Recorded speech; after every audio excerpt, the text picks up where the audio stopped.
I just think that like, I think for us, it's about, and maybe the whole finding God thing is just part of somebody's journey.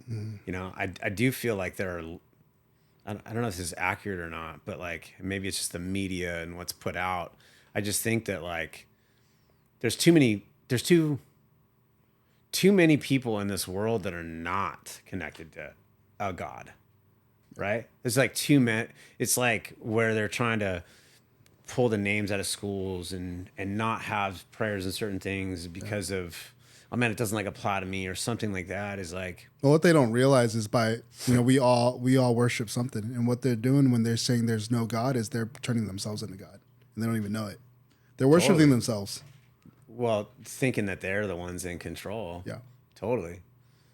And I mean, maybe that's not even a conscious thing; it's a subconscious thing. But I think that there's a huge problem that comes in a society that starts removing that foundation from it. And I think if you look around today, man, I think there's a huge impact that removing God from a lot of this stuff has. And I think, I think the challenge sometimes with people, again, it's just my opinion. I don't know if I'm right. Yeah. I don't know. It's my, And to set the record straight, Adam's not a Christian. yeah, I'm just not in case. Yeah. He's just, yeah, we're not just talking. Yeah. Not a Christian at all. But I do think connecting to a higher power. I mean, there's a reason why every anonymous, Addictions Anonymous organization, Alcoholics Anonymous, Narcotics, cocaine, sex, whatever, right? The very first thing is to release to a higher power. So you start realizing that you're just not, like, it's not all in my control. Yeah. And so people like interpret this as like, oh my God, it's like God, like this version of God, blah, blah. But then you remove that, and then so it's left. It's like, oh, then it's just me, like to your point, right? And then that shit gets dangerous and lonely and spiraling. And there's something very freeing. And I'm just speaking from my own experience. Like my experience when I was disconnected like that, there was a lot more anxiousness. There was a lot more desire to control. There was a lot less peace. And the more that I find myself, and it's a practice for me, is like giving things away to God and looking for signs and trying to be more, having more of a faith-based lifestyle. All of a sudden, it's wild how many things I start seeing happening that like is reinforcing like, oh shit, God does exist. Yeah. Like, look, like there's no explanation for that. Yeah. Whatever that, unless God was present for that, and then what happens when, at least for me, when I've gotten there, is I've found a lot of that anxiousness, a lot of the, again, there's these desires to control, these manufacturing outcomes as though it's all on me. And that pressure, dude, it's like all just inside, all that starts dissipating. And it's just wild how there's like real spiritual peace. Yeah. And then that's what I'm practicing now, is like, how do I continue like having a relationship with God that allows me to like hear and see and experience those things, and listen. So when you say things like, oh man, I started this podcast because I was having a conversation, I asked God and this is what he said. I'm curious, like, how does that conversation happen?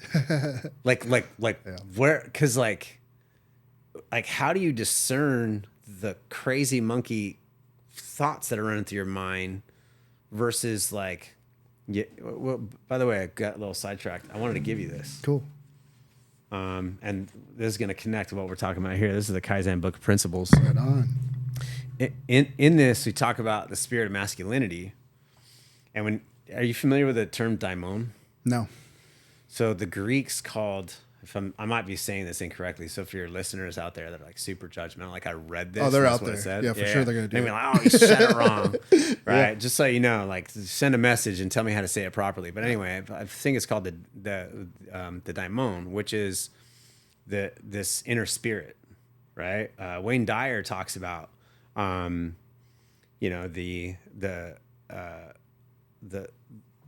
the consciousness, the inner consciousness of the divine within you, right? So what I continue to practice is like the listening to that And the challenge that I have is that like there's like the running mind and the thoughts. So I'm really curious to ask you, like, when you say like, oh, I spoke to God and this is what I got, like what does that look like? Like, how do you do that? Like, what is, and how do you discern the difference between random thoughts and like communicating with God? Well, Or do you have his phone number, bro? Because if you do, yeah, dude, you know what I mean? I do. I just look up and I start praying. It's Yeah. like a direct line, dude. It's Yeah. free too. No collect call or nothing. That's a great question, man. And I've been asked it a few times. And again, I'm a what they call a baby Christian. I've only been around for, I just turned to the faith over a year and a half, like about a year and a half ago. But what I understand is like God has always been speaking to me, and I just didn't know his language and understand what he was saying, or I wasn't listening. And how have I become a better listener is, number one is to be in prayer always. Like everything I do, I pray for. There's even micro prayers, dude. Like, like I have like my night prayer, my like praying as I drive here. But even like anything, like I had a difficult conversation with an employee. I ended up firing him. And before I did that, I prayed. So we've talked about CPR technology before. It's kind of like that, where you just want to set the space before you walk into it. And prayer really does that for me. So the first thing is pray. The second thing to learn his language is to get in the Bible. It's already the word. It's already there, man. And the more and more I've read the Bible, like the Bible is really hard to understand. It's hard to sit there and read through it and be like, oh, I know what he's saying. But again, I enter that space with prayer before I even read a Bible. So I'll go, God, before I sit down and read this Bible, whatever I have, like whatever you want to reveal to me through your word today, like Lord, let it be done. Like reveal to me whatever you want me to understand. Now I set the space to like go into the Bible and read. And I'm not expecting to understand it all, but God's going to reveal something to me. If it's his will, if that's what he wants to do. So what do you like? Flip the pages and be like, No, I got a spot, like I'm in Acts right now. So I'm reading the New Testament but before I go into Acts, like, anytime before I open the Bible, I just pray to God, like whatever you want to reveal to me, Lord, let it be done and reveal to me and whatever. so then I you understand. open it up to like the next Where I'm spot, at, and I'll and start then whatever reading. that is like, Yeah. Okay. So I'll do that. And then it's important to be in fellowship. Like God says, like wherever there's, two of us, there's a church, like if there's two men in fellowship together who are Christians, like we just learn, you just get deeper in the faith that way. So to pull it back, if I'm in prayer, if I'm in my Bible, if I'm in fellowship, then I'm clear, like I can really hear God. When I'm not, I don't. And what that looks like is, again, why, talked about the dojo and why I've completed from the dojo before was because I was getting messages and I wasn't clear if it was from God or it was from me. Like discernment's huge. Like you've had to make some big decisions about like selling your business and stuff like that. And I've had to, starting this podcast was a big one for me because I had zero money and I'm like, where am I going to find, like, it's not a ton of money to get this started, but still it's like going to take time away, resources away from my business, which needed me. Like, why am I doing this? Yeah. It's because I was in my book and I was in my prayer and God told me to do it and it was done, dude. And I think the evidence of it is like how, by far, we're not a success by any means, but we were able to, like, in a short amount of time, get this going. Yeah. And then I reach out to people, and there's so many people that want to come on here and tell their story about their faith and how it's intertwined with their business. And it's just like God's blessing it. It's lining it up, And so when I'm not in my Bible or when I'm not in the Word or I'm not in prayer, that's when the monkeys happen. Because then I'm like, is this from a God or is this from me or is it from like the dude that I talked to on the street? Like, where is this coming from? Yeah. The messaging gets more clouded. Yeah, It's yeah. not yeah. And, the Bible will say like God's voice is like correct me if I'm wrong, Danny, because I forget sometimes, but it's like a soft, what does it say? It's like a soft, quiet voice. So imagine if there's a million thoughts bumping around in your head and you're not going to hear God. You got to be able to settle yourself down and have faith in him, dude. So long story short. I hope this doesn't cloud. I hope this compliments. I'm actually at a place where I'm like, when I completed from the dojo, I was clear on why I did it because it was cloudy. Mm-hmm. And now I'm in a place where my discernment is stronger and I understand that I can draw lines, dude. And so there's a spot in it that I want to yeah, tell me the give page. to you here. Let me see if I can find it. It's called the spirit of masculinity. And it's just our. You know, God talks a lot about men. He tells men to act like men. That's awesome. I think more Actually, men, I think more men should act like I'm men. gonna derail it a little bit, but the first service that when I went to what my home church now is Dream City. Might be not the first one. It might have been the second one, but I sat in a service and Pastor Matt delivered a message, and it was called "Act Like Men," and it was all about a man's natural design and how we're like God tells us to work the earth. He tells us to protect and provide. He tells us the order, and you know, a lot of things that I think are messed up in this world right now is just how we approach sex and how we approach being with women. Because God will tell us to first to find work, to go out and live on your own, find a woman, get married, and then have sex. There's a reason to that natural order. There's a lot of people now, if you look at young men now who are addicted to pornography or maybe addicted to hookup culture, you look at their ambition and what they do with their lives, and you're like, dude, I understand why. Like, if I'm hooking up with girls all the time and I'm living in my parents' basement, why do I got to move out? I'm already winning, you know? Like, why? You know? Valid. But God will tell you, like, you know, until you are fit, until you find work and leave your family's home, kind of like being qualified. This is a conversation that we would understand. Like, that's when it's time to become one flesh. So don't let that, don't let that distract you from the work that a man is supposed to do. So you talk about masculinity, dude. The Bible's all about it. Is it? Yeah. One is I mean, the Bible was written, what, 2,000 years ago? Is that one? Yeah. Ballpark? Is that valid? Yeah. Yes. Well, like the Old Testament was written like before 2,000 That's true. years ago, and then the New Testament was written historically in 98 AD by the apostles. 980? 90 AD, yeah. So Oh, 90 AD. Yeah. Okay, so at least the New Testament, 2,000 years old. I don't know when the Old Testament was. I probably should because I was raised Jewish. That's the part at least I should. Yeah. But yeah. I mean, I think if you think of what was necessary in cultures from 2,000 years ago and prior, is like men had to do that just for the societies to sustain. Like you had to have men that got to work. If you had like men that weren't sitting around, Yeah. who's hunting, who's bringing in the food, and not saying that there aren't cultures that women did that or were able to do that, but it's just inherently like designed and inside of man is to protect, to hunt, to provide, right? And my philosophy or my belief system is that it's just wired within us. It's why that you have 5-year-old boys that are just wild animals. You know what I mean? Yeah. They're just wild because they're action-oriented creatures. They need to move. They're all about movement, like physical movement. Like, how are you gonna go, harvest these crops, go hunt that deer, go fight that, enemy? Like, how are you gonna do that being stagnant? Yeah. There's a whole reason why, like, our entire biological hormonal structure is what it is because it's to have us be in that. And yet, we have so many of us that are these days, no disrespect for those that are making bank playing video games, but I think there's the video game culture. Yeah. I see like what you were speaking towards earlier is you said it was go to work. It was take care of yourself, live on your own, right? Get married, then have sex. Yeah. And I think what takes you out of that are like addictions, right? So you have all these addictive tendencies. Now they're prevalent, like it's so easy to get addicted to your phone. I mean, I feel like we all are to some degree, some of us more than others, but it's like you get the phantom rings in your phone and every once in a while I pull out my phone and I'm like, why am I even checking this? Like it didn't even go off, or, I watch my kid, my 3-year-old, the second you turn on some thing that is activating all of that, whatever that,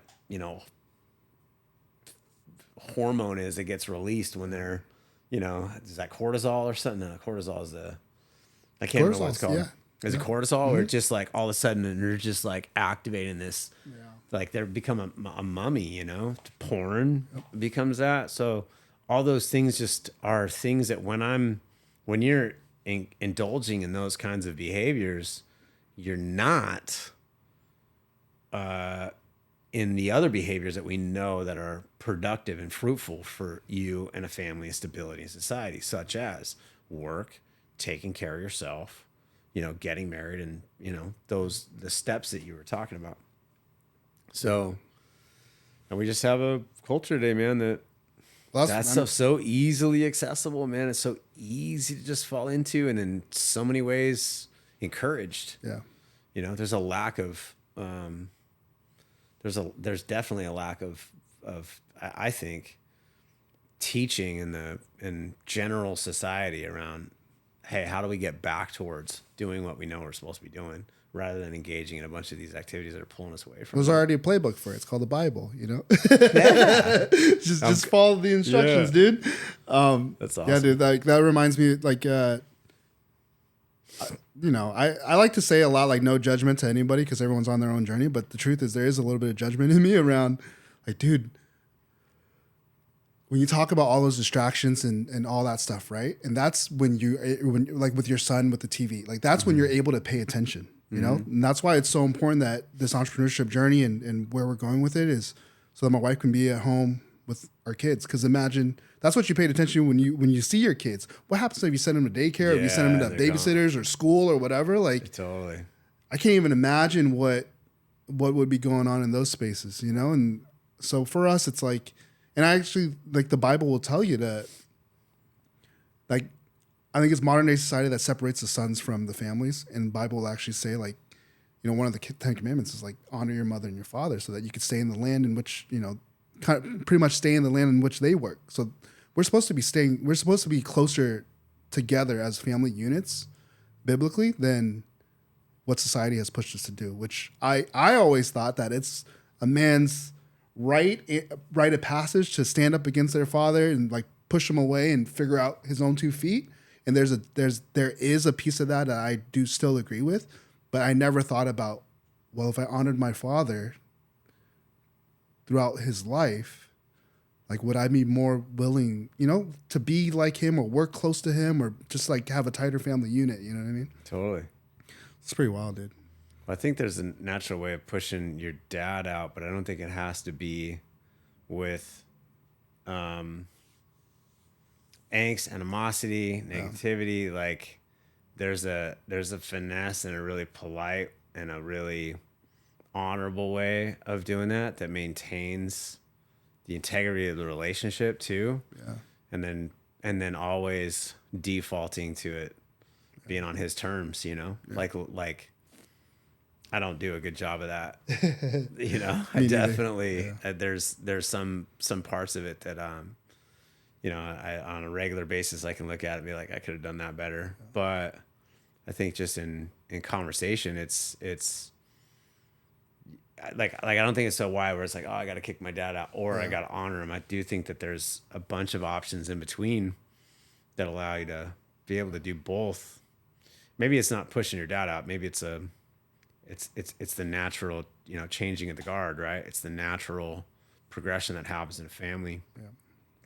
And when that happens, it really allows that younger man to, like, step into what his purpose is, And if dad isn't stepping out, the younger man can't step up. Yeah. So I think, again, that's why it's so important. Like, the biblical order of a man's journey is to find, like, get a job essentially and leave the family, Mm-hmm. But that doesn't mean, I think the big disconnect these days is that the honoring of the parents is something that's not a cultural thing. Like, I was a principal. Totally. I was a principal. One of my last straws as an assistant principal, and not to blame anybody around this, but it was just the temperature of the culture at the time. Was like, there was a student who was at school identifying as a female, but was a male. Mm-hmm. And I'm confused. His or her father didn't even know. And the father would call into the school to check in on how the student is doing. You could tell this is a father that cares, like, he's like, how's my student doing? How are they doing in class? Like, are they doing, just, like, checking in. And what I was being told at the time to do is, I can't tell this father that they're identifying as a girl in school. So this whole time, this dad is using this male name, and in my head the whole time, I'm like, that's not what they're going. That's not what they're going by. And I just thought, like, when you think about honoring your father, culture now will actually say, like, well, there's a lot of places in our culture now that will demonize or go against the parents, and it's crazy to me. You know, when the Bible, if we just went back to the Bible, we'd all be better, bro. But totally, man. yeah, you know. Anyways, I mean, you're just touching on a subject that's so important to me because, I mean, everything, right? Like, it's how I do one thing is how I do everything. You know, my reluctance to fully surrender to Christianity or any religious, you know, is the same thing around my reluctance to fully surrender to any political. You know, I've always had a tendency to just, not because I think that maybe because I think that I know better, like somewhere deep down in my ego, it probably does that. But I really don't think that I know better. I think I really, really value for myself being an independent free thinker, like not being influenced, like really feeling like I'm doing this like for me, and it's not influenced from a like, it's not like, oh, the whole group around me is doing it, so I'll do it too. Yeah. Well, let me think this out. I've always been like that, you know? But what you're speaking towards about that example is the exact reason why I'm moving out of state. I'm just looking at what's happening. And that story's not the only one that I've heard. Yeah. And I think what's happening in California is they're taking away, I don't know how accurate this is. I don't know, you know, the research that I've done and the people that I've talked to, these examples are happening well enough to suggest that certain powers over your ability to parent your kid are being removed by the state. Yep. That's my fucking line. Yeah. Like I have a few lines that like will not cross. Like my family's my family, my kids are my kids. I am pro-America through and through, and whatever. I don't know if I'm anti-government. I don't know if that's the right word, because I do think government has a place, but I don't fucking trust any of it, right? And when the government or the state is coming in trying to dictate how I'm supposed to parent my kid, I have a giant problem with that. Like, that's it. That's that line for me. And unfortunately, that's a story that's happening too often. You just bring up, if the whole point was to go back to the Bible or go back to God, right? How that issue, like would that issue be completely, you know, absolved? Like, is that issue gone now? It can't, because we're humans. We're fleshly beings that live in a fallen world, and it's still going to be there. But it's just like where are our eyes going? We're like, are we looking forward towards God, or are we doing something else? You know, and I don't know. We're doing something else right now. For sure. Like overall, yeah. I think there's pockets that are. Mm-hmm. I think what's cool about podcasts like this, or even like smaller pockets, like you end up finding those little communities that are like either Instagram, churches, you know, like there's definitely these like pockets that are existing. And that's how that's how we found our church, is that my wife, you know, I had the dojo at the time. For any of you, like when we talk about the dojo, it's a men's circle that we were both a part of at one time. Yep. And so I had the dojo, right? And I would joke around and say that's my church. You know what I mean? Like, I'd go circle up with you men, and I got what I needed. And the hard pill to swallow is I would come home, and my wife didn't have that, and she was searching so hard for it. Yeah, you know, she circled up with the women. She was doing what she could, and she finally just gave in. And her roots are she was born Catholic. She was raised Catholic, so she's just like, I'm just gonna try this church down the street from our house, and they have childcare. So I can go, like, essentially she was like, I can go by myself and you don't have to go. Yeah. I was like, perfect, you know? And she went there, and it's a Catholic church? It's a Christian church. Yeah, Christian. It's called Dream City in Long Beach. And she went there, and it was welcoming. She started to find the community that she was looking so hard for. And I think something that we do, something that I'm guilty of as well, is like I wanted it to be about me figuring this whole thing out so bad that even though the Christian church worked, I didn't want to go. Yeah. And when I finally surrendered like talking about surrender, I agree. I don't like to surrender to a lot of things. But if I'm going to surrender to anything, I'm going to surrender to the perfect being who is Jesus Christ, you know? Yeah. So I surrendered, you know, and I went to church and I saw what church gave to my wife, what it gave to my son. There's literally a video on my phone of my son going, please, can we go to church? And this was a time where I was kind of against it. Yep. And yeah, man, that community aspect is super important. And we do find pockets of it. That's why my wife and I have talked about moving away and, you know, selling our home. We have pretty good equity in and we can go buy something else. But man, God has called us to this church, and the work that we're doing along with our pastors and our community and church, it just blows me away, dude. Like something, I was in tears the other day. I was driving back from LA about 4 a.m, and I have a 2018 Ford F-150, which you know about, but I have an iPhone 17, and sometimes they don't like to sync together, bro. Like I can't listen to music sometimes because the phone's too new and the car's too old, or I don't know what's going on. So I'm driving in the quiet, and then I start thinking about all the things. I think that's all Fords, by the way. Just every once in a while. Don't say that, dude. Some update that they have. Don't knock Ford, dude. I'm a Ford for life now. No, it's just... But I was driving back into town and just thinking about all the things I think about when it's quiet. And the thing that I started thinking about was like, I've been wanting to do this all men's service at church.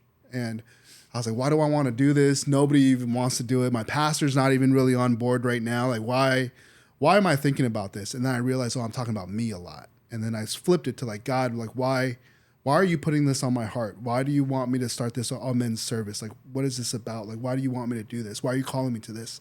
And in that moment, I got visions flashed across my eyes of exactly what the service is going to look like. We're going to, you know, breaking bread, or we're going to have breakfast, and then what worship is going to look like, and what the announcements will look like, what the message is going to look like, how we're going to call people into prayer, and how we're going to pray for men afterwards. Like this very vivid vision across my eyes while I'm driving down the 405 around what this service is going to look like. And then I broke into tears because my pastor told me that, you know, heaven isn't about sitting on the couch eating grapes.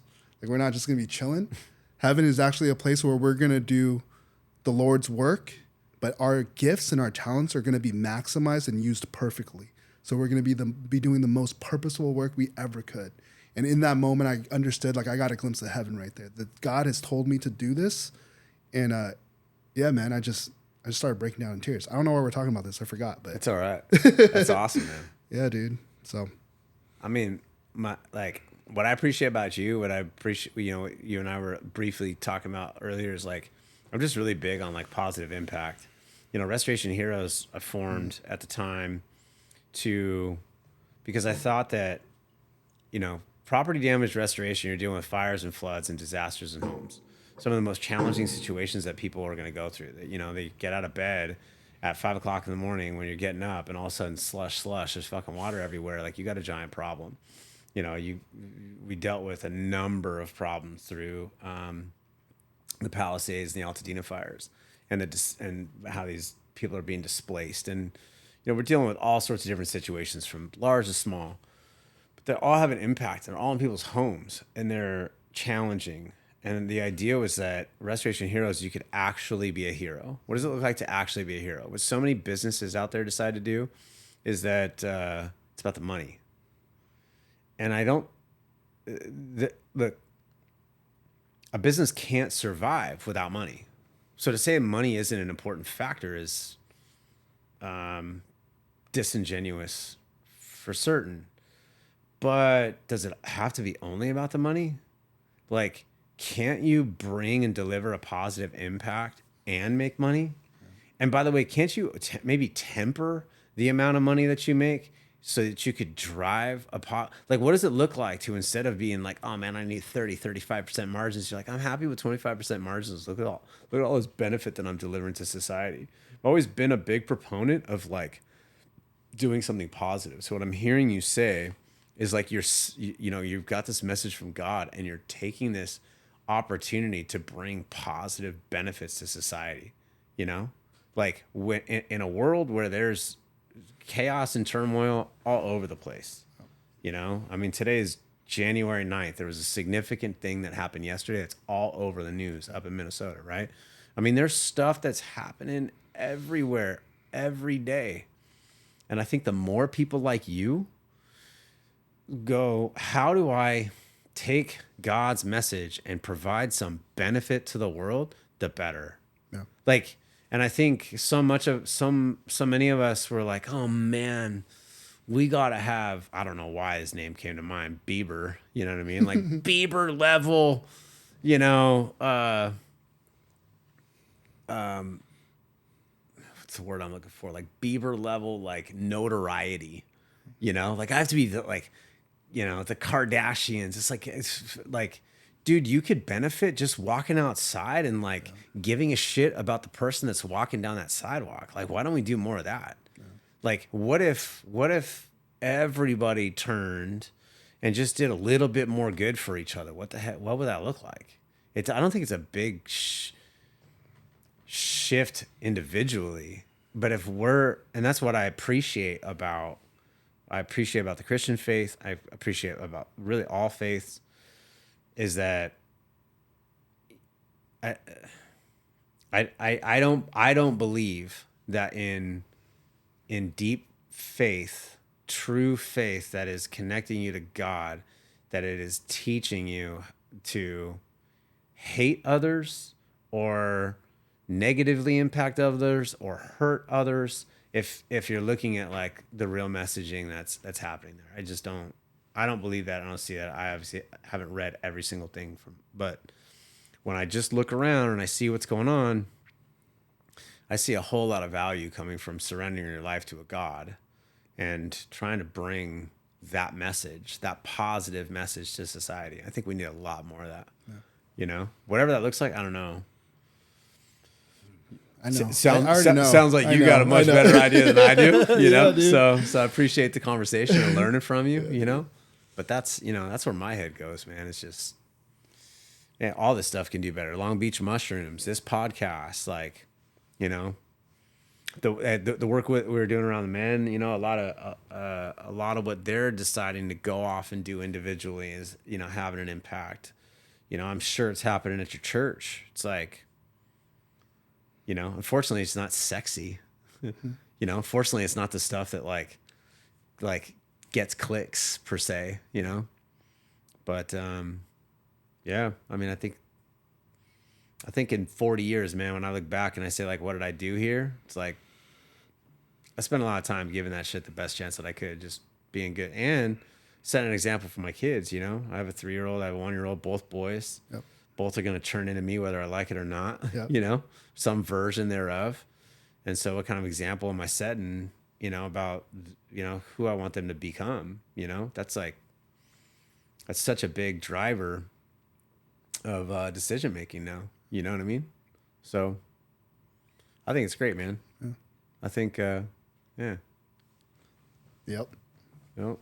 I do want to hear about, because I know I have a little just an understanding of your, like, what happened with Restoration Heroes, and I don't know how much you can talk about it, but like kind of like a partnership style, like falling out type thing. And I just wanted to know, like, what was it like? Can you tell us what you can about, like, how did Restoration Heroes, how did you get to the sale of it? Like the partnership, any of that stuff?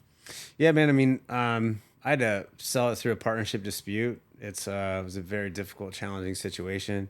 Most of that, I just, you know, it's all still active and ongoing. So I'm just not going to speak towards anything specifically around it. You know, what I would say is that I believe partnerships work. I think it's really important that, you know, people do their due diligence up front around who they decide to partner with. And then I think it's really important is that you have contracts and agreements that are in place that allow for that, that partnership to have the boundaries necessary to make it successful. And I think if people are naive, I'm not saying this was my circumstance or whatever, but just speaking conceptually, I think if people are naive and they jump in, which, you know, look, I think in life you either win or learn. Yeah. Right. And so I think one of the drawbacks or challenges is of being too scared to be making decisions because something's going to happen. And that's definitely not the right move. Yeah. Like, it's much better to get in, take risks, jump. If like that's what you're all about, like do that.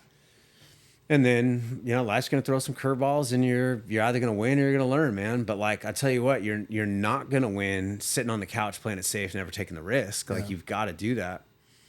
And I think just like so many things in life, the more you work towards something, the more you learn about it. Like, it's why I think elders are such an important part in society, is because they know a lot, you know, and oftentimes we're shoving them in homes and not listening, and we know more than you, and, you know, all sorts of that kind of attitude. But I think when you're asking people who've been around for a lot longer, there's some wisdom there. Not saying that they're all right, and not saying that you have to listen to them all. Yeah. Sometimes they're the example of what not to do, right? Straight up. But I think we have a lot to learn.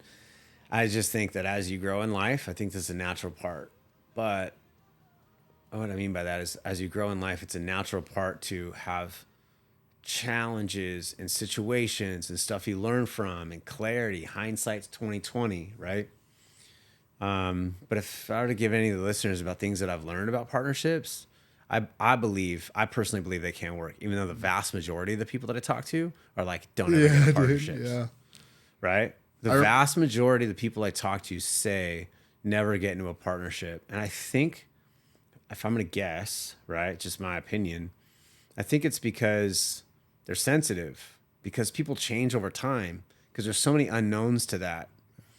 And it's so difficult to control. It's much easier to just know that if it's me and it's my sole thing, that like, I know exactly what's going to happen here.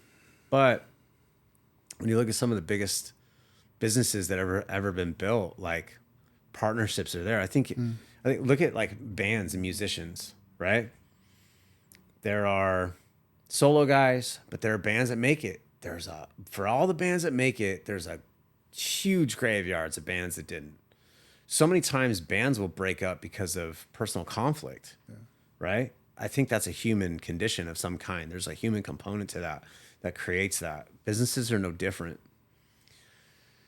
So that's my really complicated way. If I were going to try to summarize that simply, I think be mindful of who you're deciding to go into business with. Just make sure that it's going to be like a marriage. Yeah. 2, what's the groundwork and the foundation that sets the boundaries, and has that been, you know, looked at by appropriate parties to make sure that you're set up for success.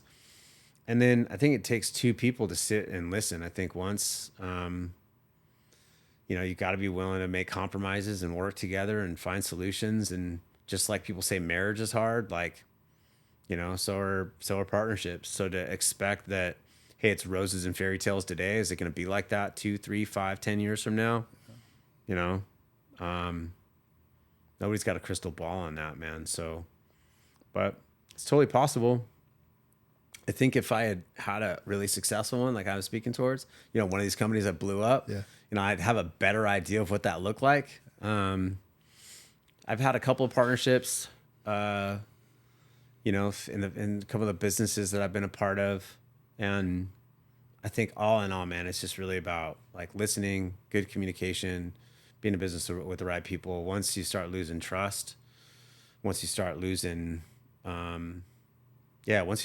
trust, you know, there's a lot of challenges that can come from that. So just keep working. And I think like in marriage is like the healthiest marriages that I've seen. I'm not saying I'm great at that. If my wife's listening, I'm working on it. I'll get better. I'll continue to, you know, improve, you know, continuous improvement. But it's like when somebody is really trying to benefit the other, and like, let's say you and me are married, right? Okay. All right. Let's just say first, right. I'm the man. I'll be the woman. All right, dude. Cool. That's fine. Yeah, I know it's important to you. Whatever. If I'm sitting back, you know, trying to make this marriage the best I can for you, and you're trying to do that for me, it's going to create a synergy that just really helps this thing be fruitful. Now, if I'm trying to take and you're trying to take, you're going to have a whole lot more conflict. So I think there's some fundamental components there, and it's the same thing with a partnership. Oh, yeah. You know what I mean? And unfortunately, that requires 2 people. You can't just have one person doing that, and then the other person taking. You know, so it's awesome perspective, though, man. I got to be honest with you. I was always I think you talked about fear earlier too, which makes sense because early when I first started this, everyone was enamored by it. Like, oh, mushrooms, that's so cool. And I had so many people that said they wanted to go in partnership with me. And I was at the time I wanted to just take anybody on because I was at a place where I was scared to do it by myself. It's like if I have a partner, at least I can lean on somebody, you know? And good thing I had some good men in my life. I think you were probably one of them that I called. It's like, hey, there's these people that want to buy into my business. What do you think? And every single man that I called was like, treat it like a marriage. And then one man specifically said, make them date you for a little while, dude. Like, are they going to take you out to dinner a couple times or what? Or are they just going to buy into this business? So I took that advice, and every single person that has expressed interest in my business, I treated them like I was going to get married to them, and they've all turned out to be no's, which is cool, which is fun, right? So I'm doing this now, but I think there's like along those lines, right? Like, I think it's different if, let's say, you and I are going like, hey man, let's go start a business together. Yeah. Like, first of all, where are we at in life? Like, what are your strengths? What like, I think you being in business for 20 years, you know, having sold a couple companies, me being in business for 20 years, sold a couple companies, different dynamic. Yeah. I think there's some complexity that should be considered when you're having this conversation about partnership. There's a lot of different options. Okay, so what you're bringing up is you started a company, you had a brand name out here, and then all of a sudden it started generating interest, and other people are like, oh man, I like you, right? This fucking seems dope. I feel like I can get in early and be on some of this success. And then you're going, well, this is going to bring, what are you bringing to the table for me? Like, how are you going to help? Right. I think in general, my default to that would be very skeptical, because you've already built something that somebody else is trying to get on. Mm-hmm. Can you do it without that? Right. Is my default. And I think that there are certain circumstances where it would really make sense. But the default in general, I would say really consider what those motivations are. And I think that approach of like, let me try to date them first to see what's going on. It's like, why you? Yeah. What are you going to bring? And by the way, different investors are going to bring different assets, different reasons, different. It's not just money. You know, there's a lot. When you look at these investment agreements that get drawn up, they're incredibly complex. There's so many variables to consider around this. They can be tailored and maneuvered in so many different ways, right? And so you can use that to your advantage, or if they're really smart, they can use it to theirs. You know, it's kind of like, oh man, I'm a professional baseball player going into Little League and just playing Little League. It's like, is this fair? Like, this person's going to smoke everybody because of what he knows about it. So just, I think in business, again, it's a win or learn. Go lean on people that need, that know more than you. Ask questions, find mentors, and that's how you learn. I think of this as like most of us, myself included. I was like 21 years old. I wanted to start a clothing brand and be like retired at 27. It's like my goal. It's like, oh man, at the time, I think it was like 7 Jeans. This is like 2003 or something like that, 2005. 7 Jeans had just sold for like 25 million. I was like, I'm going to do that, And I think a lot of us have that. It's a very youthful like dream, but there's what I've found is the reality in it. And I've seen some people become pretty successful pretty quick. So it's definitely possible. But the majority of us are out here grinding and learning, continuing to grind and learn and build and build and grind and build. I think that is a much more common story. Yeah. Not nearly as sexy, not nearly as prominent. But it's like when you look at what everybody else is doing, that seems to be the vat. Just why you got guys out here like Gary Vee, like you got plenty of time. Yeah. Like, like oh man, I want to be a millionaire by 30. And he goes, that's exactly why I know you're not going to be, right? Like shit like that. Yeah.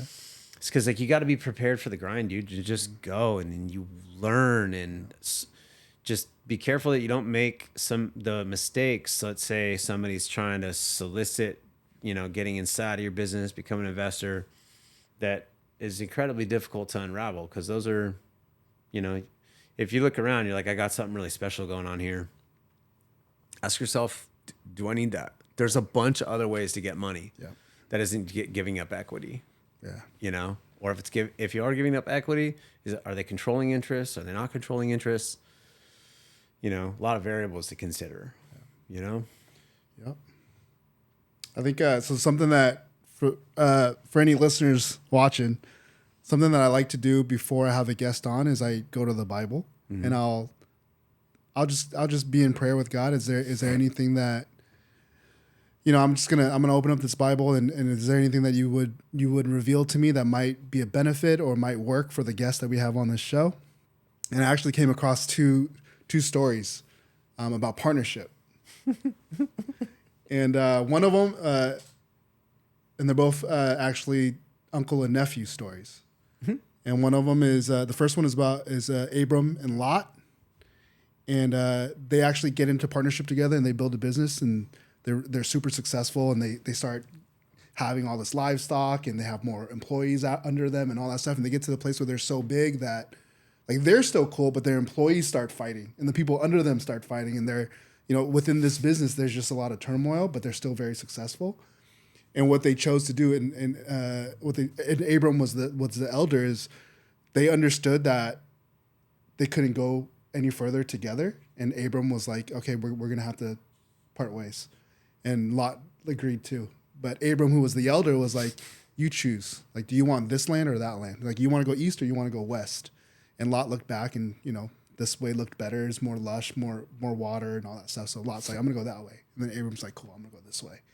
And they just parted ways. But it was like the most peaceful separation I could ever think of in the Bible. It's just like they both understood that it was time and it's all good, and it was super cool.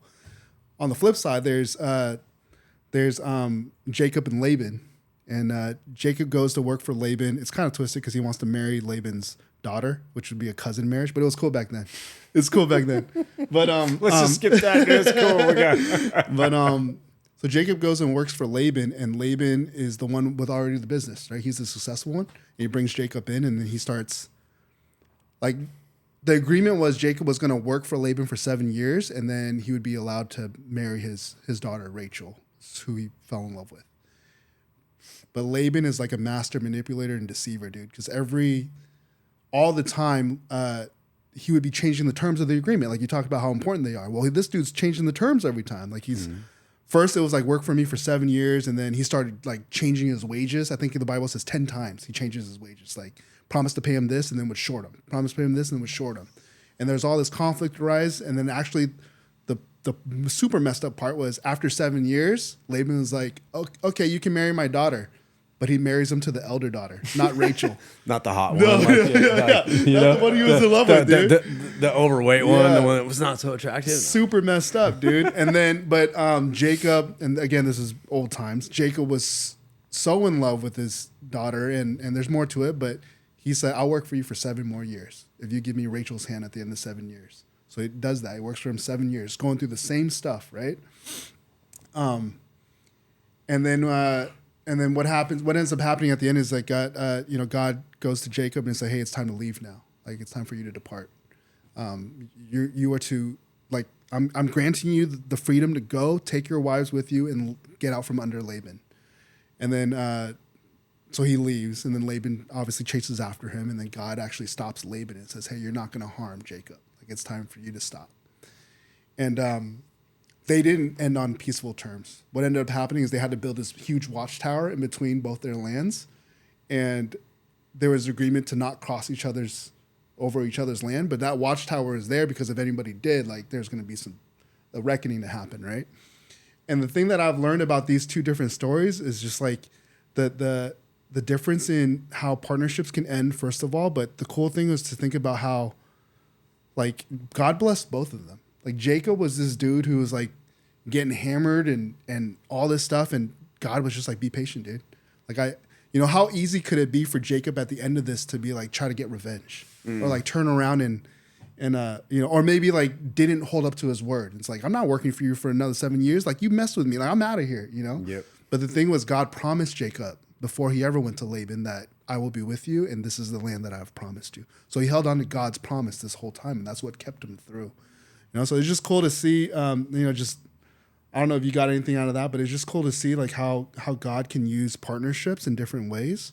Like, this is obviously Abram and Lot to me is like the model partnership. Like, that's how we should split. Mm-hmm. But even if there's a deceiver within the partnership or somebody attacking you, like, God can still have your back, even if it doesn't look like it. And at the end of the way, Jacob got what he wanted, and he got his land, and he had his wives, and there's some other mixed up stuff in there that I'll leave a cliffhanger. You could read it, dude. There's some crazy stuff, some other crazy stuff that happened, but yeah, So man. did Jacob end up with both of Laban's daughters? Yeah, and, And- there's and- also and- like some twisted stuff around like So he got sisters, Yeah. with both his cousins, a lot of kids, and a lot of kids. probably like over 10 kids. I don't remember exactly, but a lot of Dang. kids. And You read this whole passage?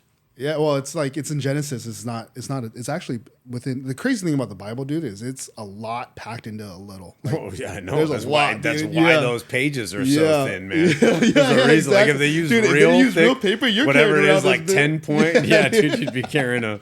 You know. But yeah, so I don't know, man. I just, thinking about you and thinking about partnership and thinking about how things could start and how things can end and all that stuff, man. I mean, it's cool.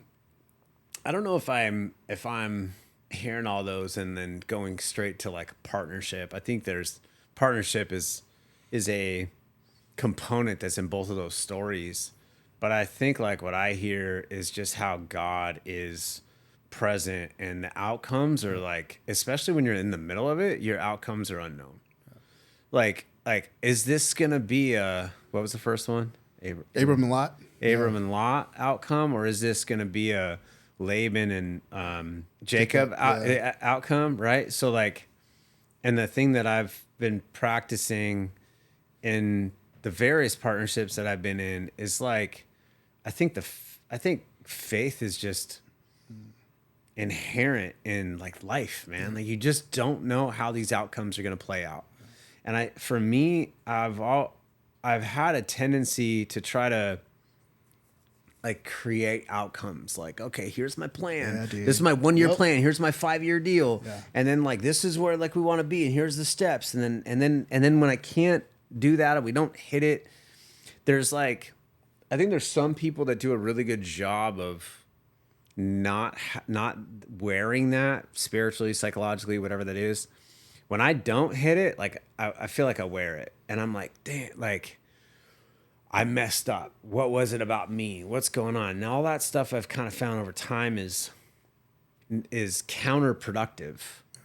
And actually, when I just have faith to this story is happening. Yeah. This what I don't have it all written. I'm not going to be able to like walk through it all and like create exactly what I want to create per se. I can hold a context. I can have a vision. I can want things to go a certain way, but I also have to just have faith and trust that this is all happening for a reason.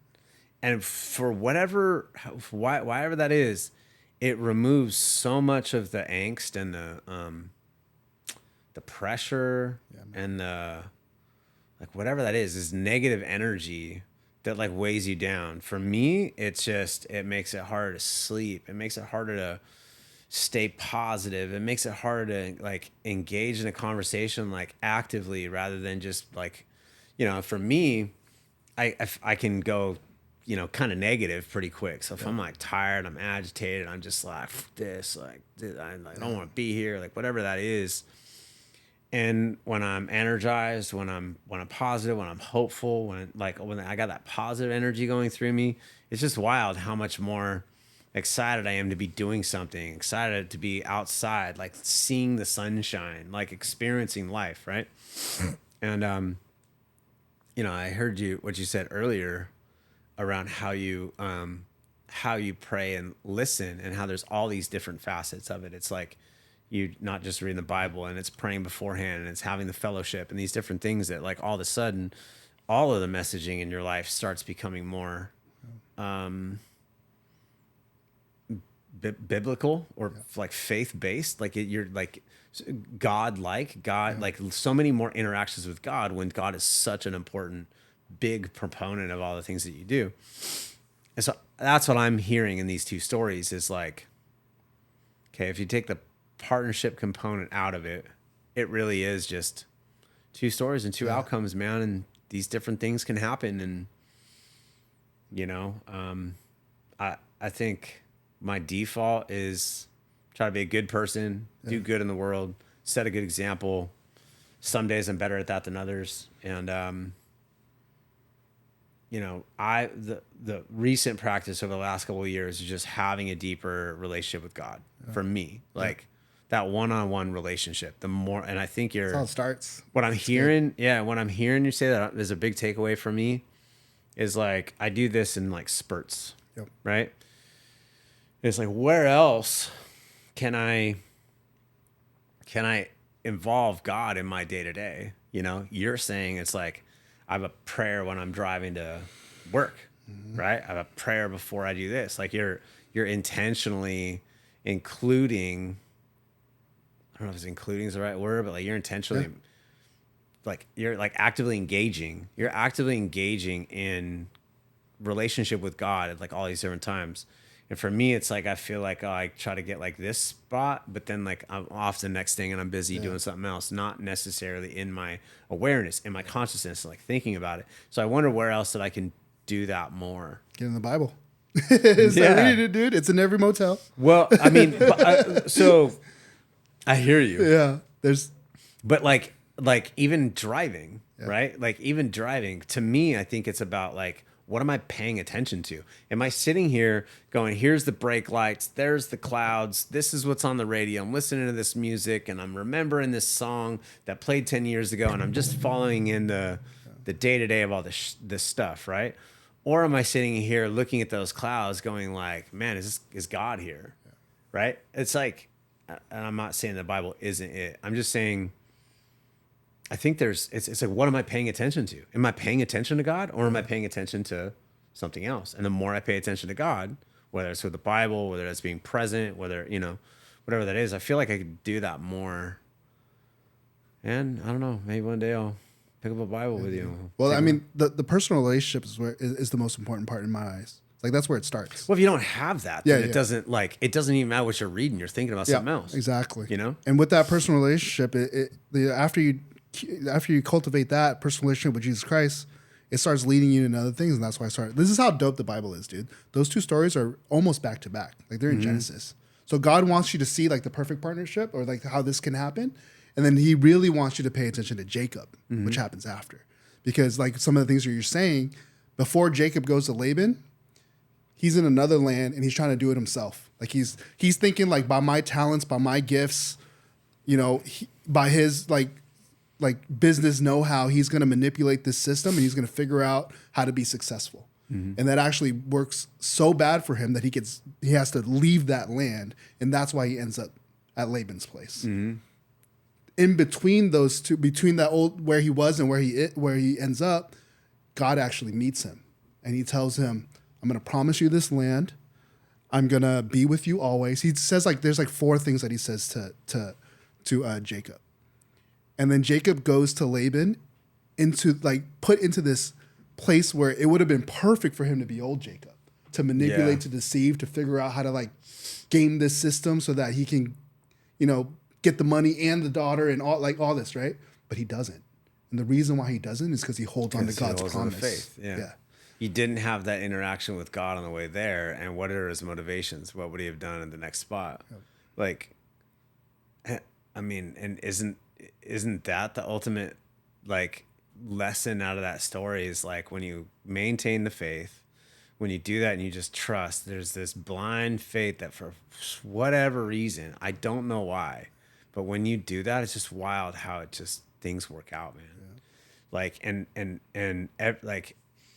I did this program called PQ, Positive Intelligence. Did you do it? I dabbled. I didn't do it all. Dabbled. So we did it. I did it with my wife, which is rad. Really cool thing to do with your wife. It's called Positive Intelligence. Shirzad, not sure what his last name is. Can't remember off the top of my head. But he has Positive Intelligence. You Google it. It's called PQ. And in that, one of the lessons that I got was everything in life can be turned into a gift and an opportunity. Like anything. Some of the most horrific things that you can experience in life and can be turned into a gift and opportunity. Like how? When you look at how certain, let's say, I'm just going to pick some random examples that come to mind. A Vietnam vet, or not, like a Iraq vet who, is involved in an IED explosion, loses limbs, comes back and becomes, like very physically active with what he has, and becomes a motivational speaker and inspires others to, to look past whatever you think you're dealing with and like look at what can be done, and sets an example of something different, right? Like take a really incredibly challenging situation and build it up. I mean, sticking in the same military vein, you have Chris Kyle, right? You have Chris Kyle. You familiar with Chris Kyle? No. Okay. Yeah, you know Chris Kyle? So Chris Kyle, I believe I'm not misstating something. He has the most kills than any other sniper in U.S. history. It's the American Sniper movie. Oh, okay. Yeah, the Yeah. American Okay, no. Sniper movie Yeah. was done after Chris Kyle, and he died because he was working with somebody. I think we had PTSD, and he shot him in the back of the head out of gun range. I think it was in Texas. I might be butchering some of the story, so for anybody, it's not the point. The story isn't the point. The fact is, he didn't die in combat. He actually died back home, which is tragic after going through all of the stuff that he went through. The point of the story I'm making is when you look at what I think her name is Taya Kyle, his wife, did after the fact. And by the way, there's people that like online you go, they're like attacking her, you know. It's just mind blowing how she took this tragedy and she's just bringing so much light. She's very Christian, God involved in, every conversation or every post or everything that she's doing out there. God's heavily involved. It reminds me a lot of is Charlie Kirk's wife. Very similarly, like taking an incredibly tragic, incredibly challenging situation, and yet how can you pull the benefit of this? We have a thing actually in the book of Kaizen Principles called Saratni. Are you familiar with Saratni? No. So Saratni is, my understanding is there's these seeds in nature that lie dormant and they're only activated under like extreme pressure. Most of the time it's fire. Yeah. So like pine cones contain seeds that will not activate unless fire happens. So a fire can come through, wipe out a forest, clear out all the life, right? But then all these seeds get activated and it allows for life to all grow back. And the landscape's different. It's not exactly the same as what it was, but like it grows back and oftentimes like thicker, stronger. And people have that same ability. And, what you're bringing up, taking all this back to these conversations that you're having is taking these really challenging situations, whatever that is, Jacob going through this, going to now work with Laban, and having faith as an anchor, understanding that trials and tribulations happen, but just maintaining that faith, how powerful that can be throughout your life, getting through any challenging situation. That's ultimately the point I was getting with my 20-minute fucking sideways thing. I like that. It's like, because I don't think you want to talk about being an entrepreneur. There's no getting out of this shit unscathed, man. Yep. The world is a cold, dark, hard ass place, man. And there's greedy people out there. I can sit down and meditate and wish all this stuff were different in my garage all day long. But the second I step outside, like I'm playing in a dangerous spot, right? And so it's going to happen. That is also how we learn. Yeah. And so how do I allow that to win or learn? How do I allow that to help me grow as an individual?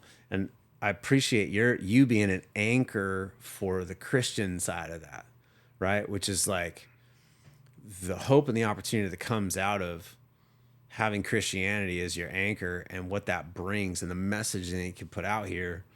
I just think is fucking awesome, man. I think it's so rad. I think there's more of this that's needed. And that's how I see it. It's like through my filter of, the things that I've learned is like, that's what I see is like some of the raddest things that can happen in life comes from the hardest things, you know, and we just kind of got to go through the fire, and going back to your original point, I think at the very beginning of this is wild how when you're going through that, it almost seems like it always gets back to God. Yep. Like that's you were saying it was like they see him at the top, oftentimes they see him at the bottom. In that fire, in forging is stressful and it's funny how God shows up right there. Maybe that's just us like getting out of our own way to be able to see it or listen or hear, you know? There's nothing left. Like, I don't know what else to do. And oh, God's here. Yeah. I don't know. But that's what, yeah. Heck yeah, dude. Yeah, man. Well, we're out of time. Sweet. Go figure. You wanna that tell- was fast. Just, I don't know if there's anything you want to tell the audience about you. Is there, like, what are you up to next? Or is there anywhere they can find you or any of that stuff? I mean, to be honest with you, man, I'm not that cool. Not really trying to look, my next gig is being a fractional COO. I love tinkering with businesses. I'm pretty good at that. I'm pretty good at stepping in, taking, construction and home service, field service based companies that are, doing, let's say 5 to 10 million. They want to grow to that 20, $30 million mark. And we're going to, and maybe they got sales down. They've got a bunch of work coming through, but they're operationally limited. Like their operations manager is just involved in the day to day. He's dealing with scheduling and challenges and problems and addressing, it's all the day to day stuff that's happening in an ops manager's life. You need to bring in somebody that can really take a 30,000 foot view of how all this whole thing is working, create and adapt a structure, from teams, processes, data, KPIs, a number of other things that really help. Okay, we can, overhaul this company so that, the next phase, 10 to 20 million, 20 to 30 million, becomes possible rather than just like more and more and more and more headaches until somebody breaks. Yeah. You know what I mean? That seems to be the common challenge when it comes to people scaling. That's what I'm up to. If it's relevant for any of your listeners, great. If not, man, I just really appreciate this conversation and, exploring these ideas. And yeah, thank you for having me on here, man. Yeah, dude. Yeah. You got it, man. There's a segment that, what were you going to say? Oh, no, I was going to talk about what I got from this is like, what is God's voice like? And I wanted to answer back kind of your question. And then you're saying, what is God's voice like? So in the Bible, like I searched it up on Google and it gave me like this entire overview. So God's voice isn't one single sound. Biblical accounts describe it as thunderous, a whisper, the still small voice, like trumpets, or through dreams and visions, like of the man that the man's Serve. Yep. You saw this vision. He speaks through that, so that's how you heard from him. Or even like animals, like a donkey. There's like a story where God speaks to a donkey. It's crazy. While personal experiences often describe it as calm, inner knowing, gentle guidance, or conviction, bringing peace, love, and clarity, not fear or confusion, it's characterized more by its content and feeling, peaceful, loving, truthful, than by a specific tone, aligning with His Word and bringing stability, unlike fleeting human thoughts or negative feeling. Heck yeah. That's the entire overview. So it's like, that's why He keeps on saying, like, read your Word. Yeah. Because then that's, like, in order to know God's voice, it aligns with His Word. Yeah. So it's like, that's just something. Look at that, dude. Yeah. Danny That's behind awesome. the camera, buddy. Yeah, you were that asking was if he's going to sick, be dude. involved. He's got some That heaters, was dude. sick. A segment that we usually like to close out with is like asking our guests what their favorite verse is in the Bible. And I know you probably don't have one, but I'm going to give you one. You have to Give me one, man. one that's really. I don't want to butcher it. So if I say it wrong, like have my back on this, Danny. But it's do not give dogs what is holy. Do not give what? Do not give dogs what Okay. is holy. Do not throw your pearls before pigs, lest they trample them, turn around and attack you. I know I'm a little off. Do not give dogs what is sacred. Do not throw your pearls to pigs. If you do, they may trample them under their feet and turn and tear you to pieces. There's a lot of There's different versions. but that's my favorite one, man. That's my favorite one right now. All right, we're gonna have. Can we get 1 second and just dissect that? Yeah. All right. So the first part: do not give dogs what is sacred. Okay, what does that Or mean? holy. Or holy. Yeah. What does that mean? Well, you want in the context of the Bible? Yeah. Yeah. In context of the Bible, it's like so do not give dogs what is holy. Do not give do not throw your pearls before pigs. what it's saying is like there's people in the world that are not ready for Christianity and not ready for the word. And if there's a person that you're speaking to and they're outwardly like not willing, so dogs and pigs were actually seen as unclean animals during this time. So dogs are scavengers and pigs are pigs. So it's like if they're showing you that they don't want to, like if they're outwardly denying the faith and outwardly denying Jesus, you don't need to talk to them. Spend a whole bunch of time like trying to like. Yeah. Okay. Yeah. Don't give pigs pearls. Yep. Totally makes sense. And then the last part is dope, where it says the last part. If you do, they may trample them under their feet and turn and tear you to pieces. Yeah. Oh my God, that's true, huh? So they can actually use the word against you. You know. So like the overview, it says means believers should use discernment when sharing sacred truths like the gospel when those who are hostile, unreceptive, or scornful to avoid ridicule and potential harm rather than forcing it on those who will reject or abuse the message. And then the holy things and pearls represents God's wisdom and the gospel, while dogs and swine symbolizes people who are spiritually unclean and who would trample and attack the message or the messenger. Man, that's rad. So there was 3 words in there that was describing the dog component, like part of it. There was 3 words. It's 3 adjectives. What were those 3 adjectives? It was like describing like, oh, this is the kind of people. They're hostile, unreceptive, or scornful. So it's like if there's people out here that are, I mean, I feel like if there's hostile, unreceptive, or scornful individuals, it's like pearls or not. Let's just like you can go just live in your own little negative world, you know, like hostile, unreceptive, scornful. I don't know. My thought is like, why are human beings like that to begin with?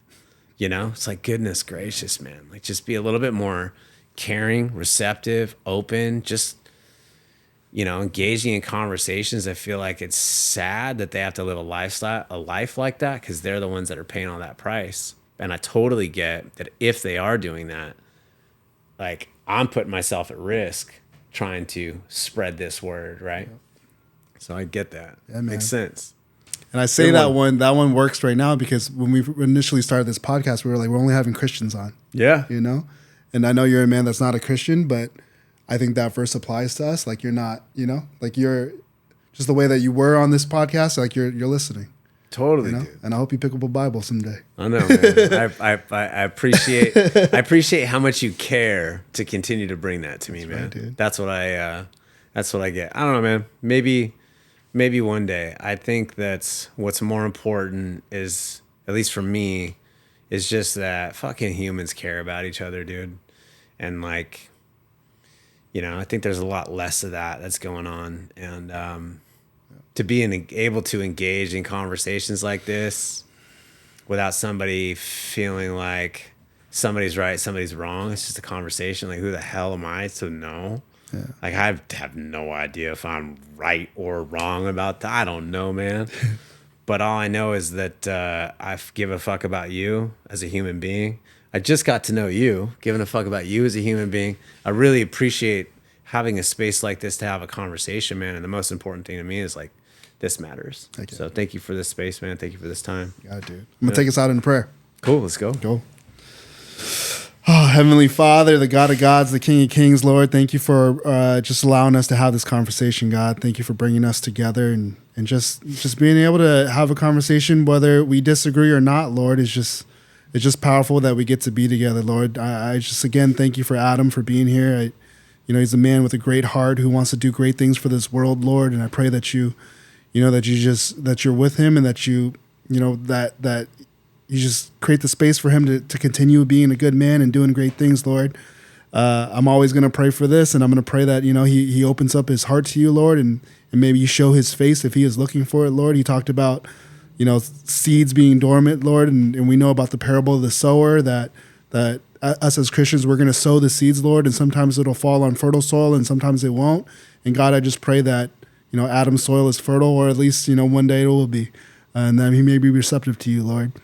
But other than that, Lord, I just I just hope that whoever's listening to this, if they're in some frustration or they're in some grief, Lord, that maybe this conversation gave them some peace, Lord. I just want to, do this all in your name as an obedient servant of yours, Lord. In Jesus' name, amen. Amen. Cool.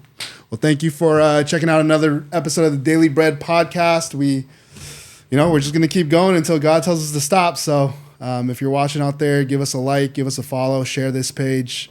It would mean a lot to us. And Lord willing, we'll keep going. All right, y'all. Peace.